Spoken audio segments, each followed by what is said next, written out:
Bugünkü dərsimiz adjective clauses və ya relative clauses adlanır.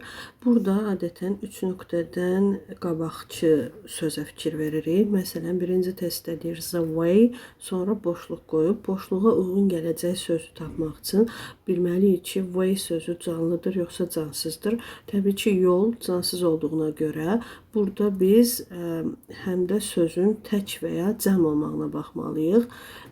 Cansızlarla da həm bağlayıcı mövzusunda, bağlayıcı sözlər, transition words mövzusunda, conjunctive words mövzusunda, həm də ki, əvəzlik mövzusunda, nisbi əvəzlik mövzusunda və bağlayıcı əvəzlik mövzusunda keçmişdik ki, cansızlarla which və ya that olur.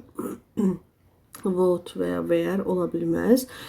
Deməli, way sözü cansız və tək olduğuna görə A variantı, B variantı və Y variantı uyğun gəlir. Amma A və B variantlarında feil lead cəm halda verilib. Y variantında isə that leads təkdə verilib. Təkdə verildiyinə görə biz Y bəndin uyğun variant olaraq götürəcəyik. Başqa bir nümunəni göstərsək, məsələn, 3-cü sualda he is the man 3 nöqtə qoyulub. Mən sözünə əsaslanaraq bu sualı işləməliyik.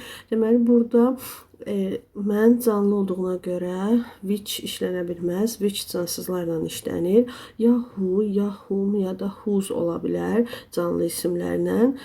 Burada verilən who sözü var.